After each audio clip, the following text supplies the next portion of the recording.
이제 올해 중국 시장을 주목해야 되는 이유를 4R을 갖고 와봤어요. 중국은 정부의 정책을 주식 시장을 움직이는 큰 요인이기 때문에 CSI 300보다 CSI 500이 어떤 그 시장을 대표하는 대표 지수에서는 좀 적합한 좀 정보의 제한성이 미국보다 높기 때문에 ETF를 통한 간접 투자가 지금 상황에서는 가장 효율적인 수단이라고. 지금 이제 어쨌든 많이 올랐다가 지금 이제 횡보하고 있는 상황인데 투자 전략을 어떻게 생각을 잡아야 될까? 네, 그래서 저는 기본적으로 이제 올해 중국 시장을 주목해야 되는 이유를 사실 다른 어떤 뭐 자료나 이런 데서 이거 이야기하면 되게 좋겠다 해가지고 4R을 갖고 와봤어요. 4R. 4R? 네, R 네 가지 R인데 그 4R이 리오프닝. 왜 난 R이라 하니까 네. 리세션이 먼저 떠올라가지고 너무 어려운 시기를 불확실성 시기를 아직 못 벗어나신 하도 거 아니에요? 경기 침체에 대해서 우리가 걱정하고 이러다 보니까 네, 올해는 조금 그런 단어는 잊어도 되는 한 해이길 바라봅니다. 네. 네. 지금 요새 분위기는 좋아요. 네, 그래서 중국을 바라볼 때 4R을 생각을 해봤는데 일단 첫 번째 R은 리오프닝이고요. 그리고 두 번째는 리얼 에스테이트, 부동산. 그리고 세 번째 R은 리테일, 소비. 그리고 네 번째 R은 리커버리. 이렇게 네 가지를 좀 구분지어서 말씀을 드리고 싶어요. 그래서 첫 번째 이제 리오프닝이죠. 리오프닝 이제 제로 코로나 정책이 완화가 되는 부분이 사실 지금 저희가 중국을 이야기할 때 가장 많이 같이 따라오는 단어인 것 같고, 비단 중국 기업들뿐만 아니라 이 중국의 리오프닝 때문에 국내 기업들도 수혜를 꽤 많이 예상하셨던 것 같아요. 네. 그래서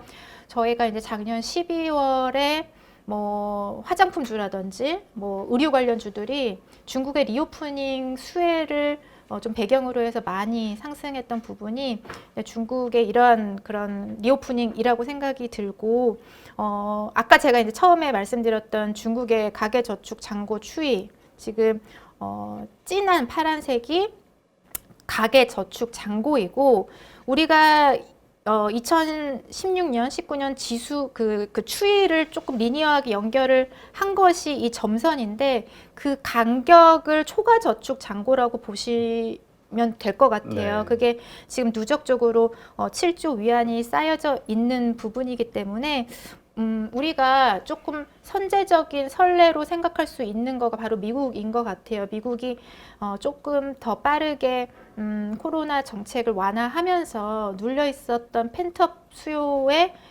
그런 수혜들을 한번 저희가 목격했었잖아요. 네. 그런 것들이 중국은 2023년에 나오지 않을까 그런 생각을 이번에 하고 있습니다. 춘절이라고 그래요? 네. 그 이후에 그 돈 쓴 것들 보면서 네. 뭐 완전 분노의 소비 뭐 이런 표현들 하더라고요. 중국인들의. 네, 맞습니다. 뭐 아직까지도 더 남아있다라고 생각을 하는 것 같아요. 그런 수요들이. 네. 그 춘절 때 뭐 영화관 관객 수도 굉장히 많이 늘었고, 또 그 식당들, 유명한 식당들은 먹으려고 막 줄을 막 몇 분씩 쓰고 그런 모습들이 기사에서 저희가 많이 볼 수 있듯이 이제 막 집에서만 생활했던 그런 어떤 억눌렸던 소비 심리가 많이 지금 분출되고 있는 것으로 생각이 들고요. 네. 일단 그 부동산을 또 말씀 안 드릴 수 없을 것 같아요. 그렇죠. 예.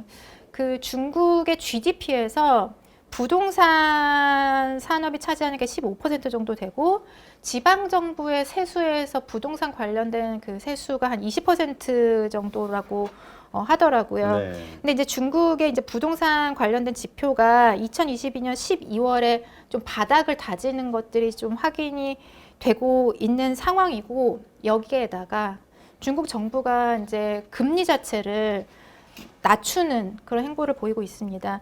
2월 초에 그 대도시 한 28곳에서 생애 첫 주택담보대출 금리를 기존에는 4%에서 6%였는데 3%대로 낮췄다고 해요. 그만큼 조금 그런 금리 부담을 낮춤으로 해서 주택의 이제 판매나 수요를 끌어올리는데 중국 정부가 지속적으로 영향을 미치고 있는 것으로 보이고, 결국에는 2022년에 그 중국의 가계 소비 성향 하락세 자체가 소득 감소도 있지만 부동산 가격이 하락했던 부분도 꽤 크게 작용을 했거든요. 봤더니 이제 중국 가계 자산의 가계 자산에서 부동산 자산이 차지하는 비중이 한 67%. 그러니까 부동산 가격이 꽁꽁 얼어버리면 그 소비 가계들의 소비의 어떤 의지 자체가 꺾여버리는 상황이기 때문에 중국 정부는 부동산 가격의 안정화를 도모를 하면서 이제 리테일 소비 촉진을 할 것으로 보입니다. 그래서 자연스럽게 세 번째 알로 리테일 세일즈 소매 판매가 조금 그 중국 정부가 가장 유념 있게 보는 부분이라고 보실 수가 있으실 것 같고, 뭐 계속해서 그 내수를 키우겠다라는 게 작년서부터 이어져온 중국의 정책 기조잖아요. 네, 맞습니다. 근데 사실 소비를 끌어올리려면 결국엔 지갑에 돈이 있어야 되잖아요. 근데 아까 저축 많이 했다며. 저축 많이 했는데 그것만으로는 안 되는 거죠. 아. 왜냐면 저도 예전에 이제 뭐 너무 개인적인 얘기인가요? 아니 괜찮아요. 개인적인 거 좋아요. 회사를 다니지 않았을 때 계속 네. 소비는 있잖아요. 그러다 그렇죠. 보니까는 은행 잔고가 뚝뚝뚝 또 떨어지는 게 보이더라고요. 그러다 보니까 더 불안해서. 네, 더 불안하고 그러다 보니까 소비를 못 하게 되고, 그러니까 계속 그 항아리에 물을 부어주는 근로소득과 같은 실질적인 그런 소득도 필요한 것 같습니다. 특히나 젊은 층을 중심으로 실업률이 굉장히 조금 높은 상황이라고 하더라고요. 제가 여기에 갖고 나왔던 것 같은데 여기는 없네요. 네. 그 중국의 이제 10대 후반에서 20대 그 초반까지 굉장히 젊은 층을 중심으로 한 실업률이 한 15% 정도로 굉장히 높은 상황이기 때문에 이런 부분들을 좀 부양하기 위해서는 결국에는 투자인 것 같아요. 투자. 네. 그래서 네 번째 R로 리커버리 안에 동수서산이라는 이제 인프라 메가톤급 프로젝트를 올해부터 굉장히 본격화할 것이라고 생각이 드는데, 동수서산 굉장히 무슨 말이에요? 뭔가 무협스러운데. 그러니까요. 동수서산은 그러니까 동쪽의 숫자 데이터를 서쪽의 그러니까 서쪽에서 계산하게 만들겠다라는 어떤 중국 정부의 정책이라고 보실 수가 있을 것 같아요.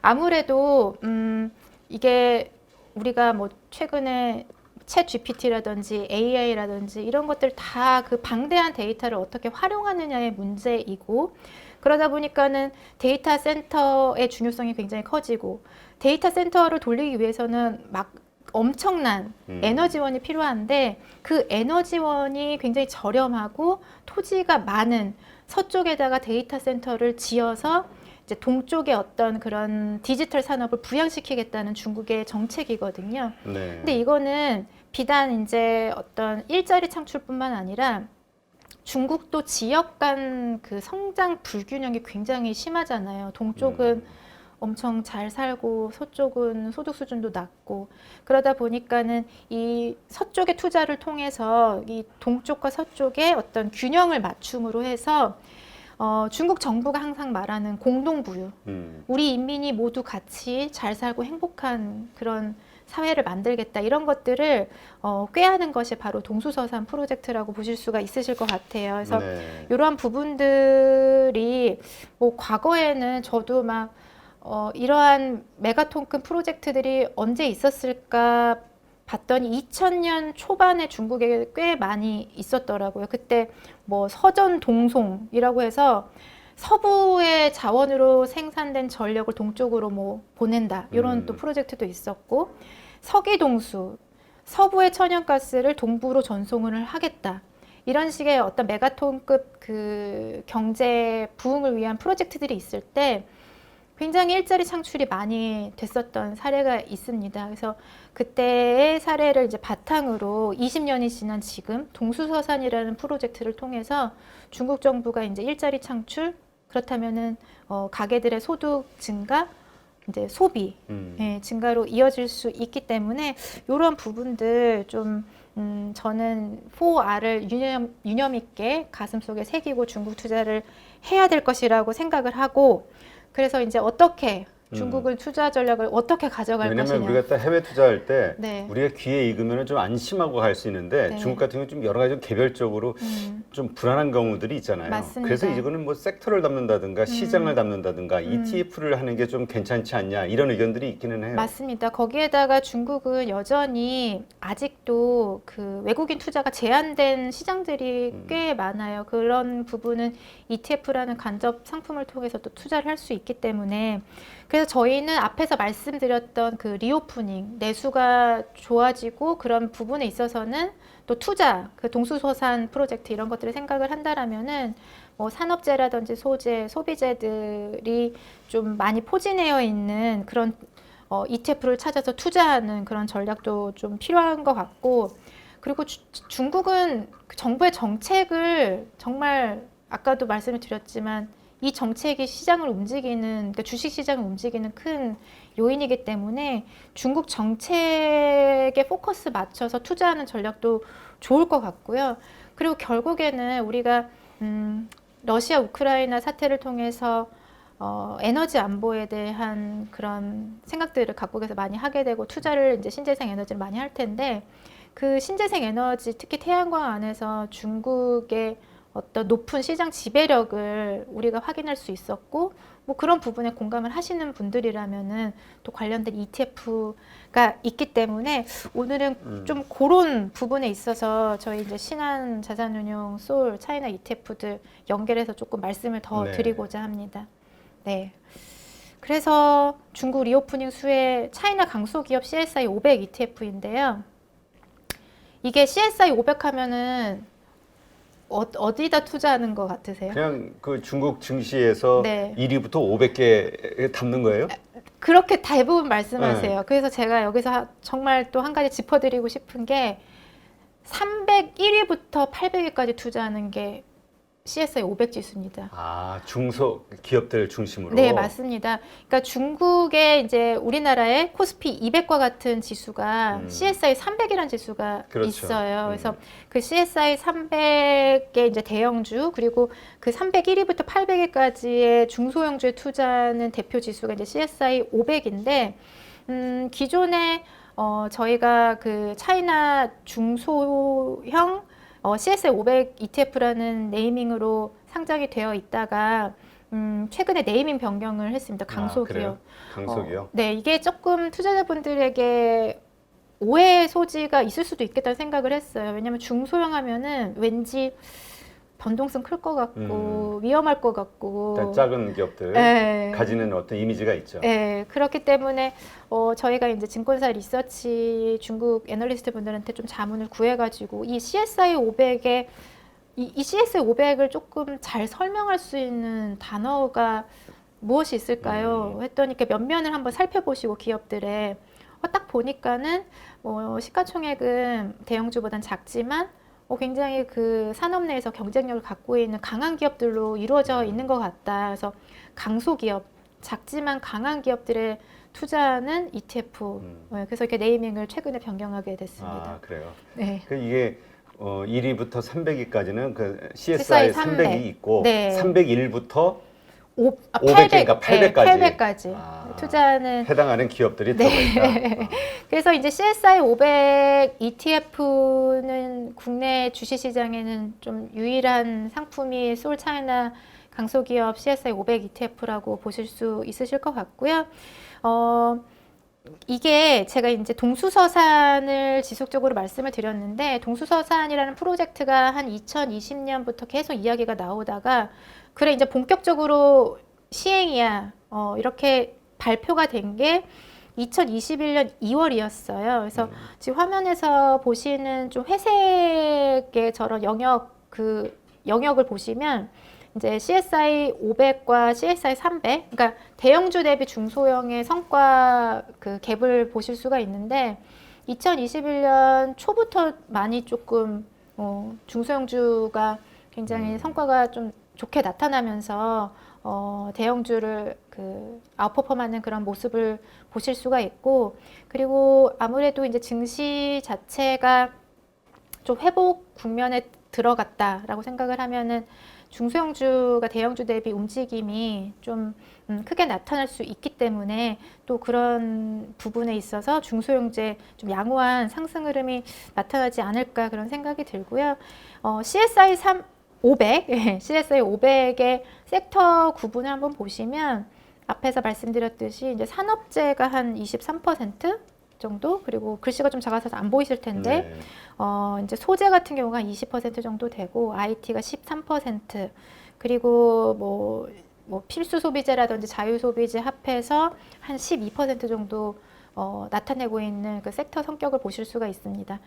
CSI 300이 이제 중국의 코스피 200과 같은 그런 지수인데 중국은 금융주의 시가총액이 굉장히 상대적으로 커요. 그렇죠. 네. 그렇다 국영기업들이잖아요. 네, 그렇습니다. 그렇다 보니까 CSI 300의 섹터에는 금융의 비중이 좀 상당히 높은 상황이고, 이렇게 그 중국이 경기 부양을 위해서 인프라 투자하고 소비 촉진을 하는 데 있어서는 CSI 300보다 CSI 500이 어떤 그 시장을 대표하는 대표 지수에서는 좀 적합한 투자 기초 지수가 아닐까, 예, 그런 생각을 하고 있고요.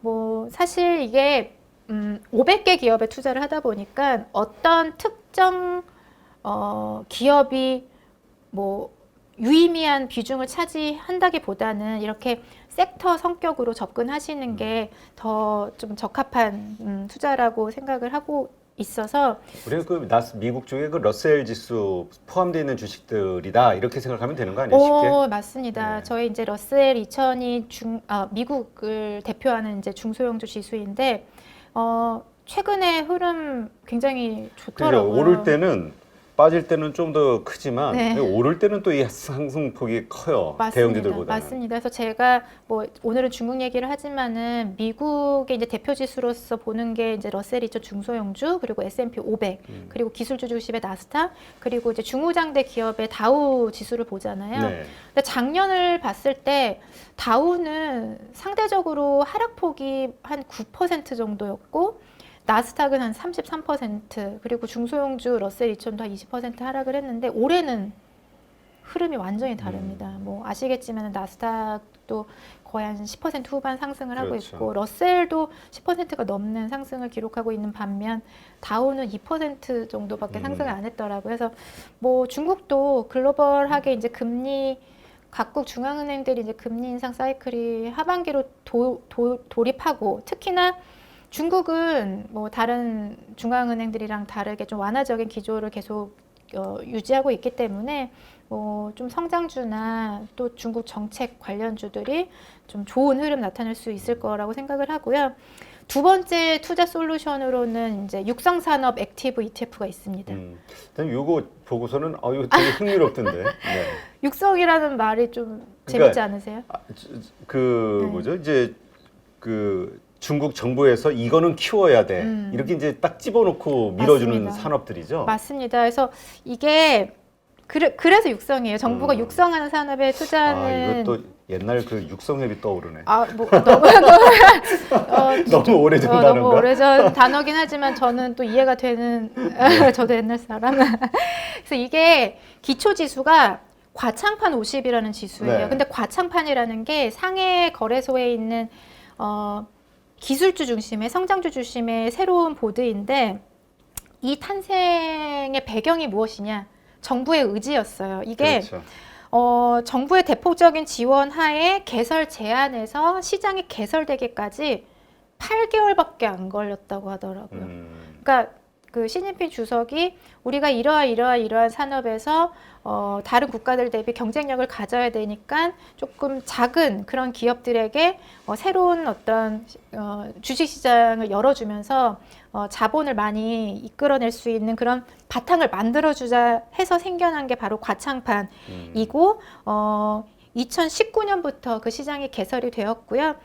그렇기 때문에 이제 과창판 50 지수 같은 경우는 거기에 상장되어 있는 이제 대표적인 50 종목에 투자하는 음. 예, ETF입니다. 근데 저희가 아, 과창판에 50개 종목. 맞습니다. 왜냐면 과창판이 되게 성장 쪽으로 강하기 때문에 투자하고 싶은데 외국인이 투자하기가 어렵잖아요. 네, 투자가 안 돼 네, 있고, 안 되죠, 그게. 네, 그리고 이제 중국 내에서도 개인 투자자들은 기본적으로 50만 위안, 그러니까 한국 돈으로 하면은 1억 원 이상 투자를 하셔야 되고, 그리고 2년 동안 그 투자를 했었던 히스토리가 있어야지만 과창판 투자를 할 수 있을 정도로 접근이 사실은 이제 개인들이 접근하기에는 특히나 외국 투자자들이 접근하기 힘든 시장이기 때문에 ETF로서 접근하는 방법이 이걸로 과창판 주식을 살 수 있다. 그렇죠. 이렇게 생각하면 되겠네. 네, 맞습니다. 그리고 어쨌든 정부의 육성의 의지가 담겨 있는 그런 ETF이고 저희는 여기에다가 조금 더 액티브적인 요소를 가미를 해서 물론 이제 그 지수를 추적을 70% 하지만 또 정책이라는 거에 어떤 또 변화를 좀 다이나믹하게 담을 수 있는 그런 룸을 액티브 운용으로 열어놨다라고 보시면 좋을 것 같습니다. 네. 그래서 이 중국 투자 아이디어는 이게 단 것 같아요. 저희가 뭐 뒤에서 또 다른 ETF 말씀을 드리겠지만 정치적인 배경에서는 육성 산업을 지정을 하고 정부가 핵심 기업을 지목을 하는 등 정부의 주도권이 강화되고 있는 것이 중국이라고 생각을 하고 중국의 또 경제적인 목표 자체가 제조업을 고도화하고 내수 시장을 활성화하고 중국 경제의 디지털 전환을 빠르게 도모하는 것이 어떤 또 경제 구조의 목표라고 보실 수가 있기 때문에 과거의 어떤 성장 구조와 변화가 있고 이러한 부분에 초점을 맞춰야 된다라고 생각을 하고요. 그리고 미중 간의 이제 패권 다툼이 뭐 올해도 지속이 되겠죠. 특히나 재생에너지라든지 첨단 기술에 있어서는 이제 핵심 영향력을 확보하고자 노력을 할 텐데 이러한 측면에서 이제 과창판이라든지 강소기업이라든지 그리고 중국 태양광이라든지 이런 그 투자 아이디어에 적합한 ETF 라인업이 저희 이제 소리 ETF에도 딱 맞게 준비가 되어 있다라는 좀 말씀을 드릴 수 있을 것 같고요. 보니까 신한의 그 ETF 브랜드가 솔인가 봐요. SOL. 네, 저희 그래서 솔입니다. 그거를 바탕으로 이렇게 시리즈로 나왔군요. 네, 맞습니다. 이게 그 ETF는 운용사마다 ETF 브랜드를 따로 가져가고 있거든요. 그래서 뭐 삼성 자산운용 같은 경우는 코덱스. 네, 코덱스가 우리가 가장 많이 귀에 있죠. 맞습니다. 그리고 이제 미래에셋 자산운용의 타이거 이렇게 운용사마다 ETF 브랜드가 있기 때문에 타이거 ETF 미래, 솔 ETF, 신한자산 기억해 주셨으면 좋겠습니다. 솔. 솔. 근데 신한은행 계좌 갖고 계신 분들은 이미 솔에 익숙하실 것 같아요. 신한은행의 이제 인터넷 그 뱅킹 그 브랜드가 솔이고 저희도 이제 같은 계열사로서 동일한 이제 브랜드 전략을 가져가고 있기 때문에 솔 ETF 기억 많이 해주셨으면 좋겠습니다. 그럼 지금 차이나와 관련해서 아까 네. 말씀하신 CSI 500에 네. 대한 강소기업 네. ETF 하나 소개하셨고 그다음에 이제 지금 육성산업. 육성기업 네. 과창판에 들어가는 주식 기업들 50개에 투자하는 맞습니다. 네. 근데 뭐 저희는 이제 지수는 50개지만 액티브기 때문에 종목 수는 좀 더 많을 수 있고요. 그래서 저희가 생각하는 중국의 육성 산업은 이런 구분을 해볼 수 있을 것 같아요. 재생에너지, 뭐 반도체, 2차 전지, 방위산업. 첨단 신기술이네 다. 네, 이렇게 있고, 그래서 기초지수 같은 경우는 이제 반도체의 비중이 좀 높은 상황입니다만, 저희도 이제 동일하게 한 70% 정도를 기초지수를 따라가고, 재생에너지나 뭐 방위산업, 그때그때 이제 정부의 정책이 조금 포커스되는 기업들에 조금 초과 비중을 두어서 운용한다라고 이해해 주시면 될 것 같고요.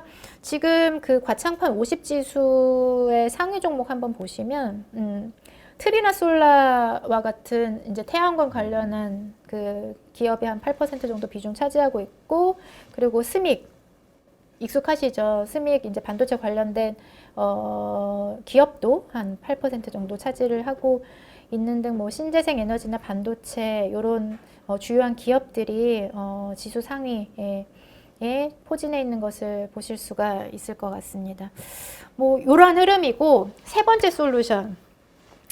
저는 굉장히 우리가 뭐 코로나 이후 그리고 어쨌든 지정학적 갈등이 심화되면서 가장 부각이 되는 게 에너지인 것 같아요. 네. 그래서 작년에 이제 S&P 500 섹터들을 봤을 때 전반적인 성과는 좋진 않았지만 에너지 섹터는 성과가 되게 좋았습니다. 네. 아무래도 뭐 신재생 에너지가 확실하게 시장에 공급이 되지 않은 상황에서 에너지 쇼티지가 나다 보니까 기존에 이제 전통적인 에너지원에 대한 수요가 많이 몰렸었고, 그래서 뭐 WTI라든지 이런 원유의 가격도 많이 상승을 하면서 에너지 관련 기업들의 좀 실적이 좋게 나타났었죠. 그래서 그런 부분들을 보면서 아, 이게 우리가 한번 이런 어려움을 겪고 나면은 더욱더 에너지에 대한 어떤 중요성을 인지를 하면서 투자가 집행이 되겠구나 그런 생각이 들었고 그 안에서 신재생 에너지가 확실하게 주요 에너지원으로 자리매김하지 못하는 이유 중에 하나가 비용이었거든요. 네. 가격. 근데 태양광은 그래도 화석 연료 에너지와 유사한 수준 정도로 비용이 좀 떨어져 있는 상황인데 그렇게 된 배경에는 중국의 힘이 굉장히 컸었죠. 10년 전만 해도 글로벌 태양광 산업을 이끌었던 나라는 독일을 포함하는 유럽 국가였다고 하더라고요. 네. 근데 아무래도 이제 중국이 본인들이 갖고 있는 태양광의 이제 원재료 폴리실리콘도 가장 많이 매장되어 있는 국가가 중국이고 그 낮은 비용으로 이 태양광을 공급하다 보니 비용 측면에서 헤게모니를 가져갈 수밖에 없는 상황이 되면서 현재 이제 글로벌 태양광 안에서 중국의 위상이 이 정도입니다. 태양광 밸류체인의 중국 기업들의 점유율을 한번 보실게요. 그 밸류체인이 일단 폴리실리콘이라는 원재료에부터 그리고 웨이퍼, 셀, 태양전지, 모듈 이 주요 밸류체인 안에서 세계 글로벌 밸류체인. 네, 글로벌 밸류체인 안에서 중국 기업의 점유율이 폴리실리콘은 64% 정도, 그리고 웨이퍼 같은 경우는 92%, 그리고 태양전지 셀 같은 경우는 85%, 모듈은 80% 굉장히 지금 점유율이 높아져 있는 상황이에요. 네. 물론 이제 미국이 이제 인플레이션 감축 법안을 통해서 주요한 영역 중에 하나를 신재생 에너지로 꼽았고, 중국을 제외하는 이제 다른 협력 국가들과 협력을 통해서 이제 자체적으로 신재생 에너지를 키우겠다라는 그런 정책을 갖고 있는데, 물론 중장기적으로 그런 방향성이 될 수는 있지만, 현재 뭐 중국과 미국의 태양광 밸류체인 생산 능력도 이만큼 차이가 나는 정도이고, 그 어떤 인프라를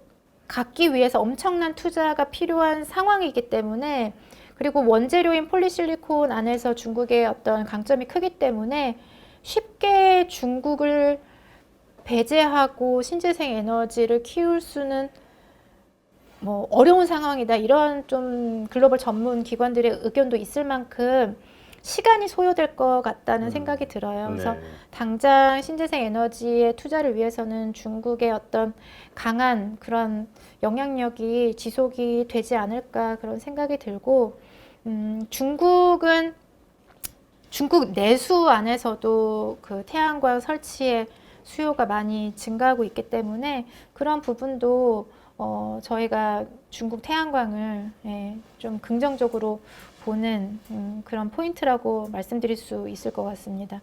그래서 뭐 태양광 밸류체인에서 중국 입지가 굉장히 독보적이기 때문에 이러한 부분들 좀 참고하셔서 현재 국내 주식시장에 중국과 관련된 ETF들은 굉장히 많고 특히 이제 중국은 지수로 접근하는 것보다 최근에는 어떤 산업이나 테마 섹터. 맞습니다. 뭐 그래서 뭐 전기차라든지 2차 전지, 반도체 뭐 이렇게 신재생 에너지 다양하게 상장이 되어 있는 상황에서 뭐 올해는 신재생 에너지가 조금 더 돋보일 수 있는 그런 한 해가 되지 않을까 그런 생각을 하고 있습니다. 네. 그래서 이렇게 좀 말씀을 드렸고요.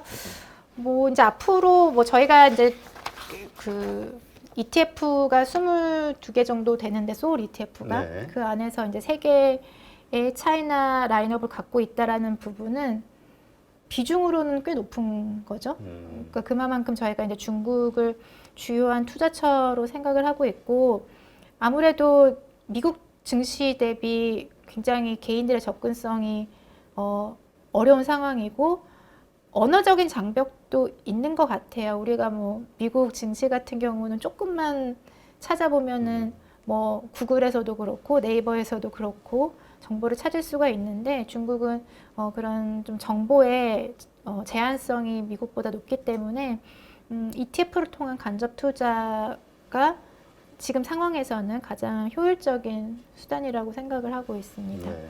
아까 보니까 합성하고 뭐 H 이렇게 표시가 돼 있던데 이게 네네네. 환율과 관련해서 해지가 된 건가요? 네. 그래서 지금 그 소울 그 강소기업 ETF 같은 경우는 환해지가 되어 있는 상품이고요.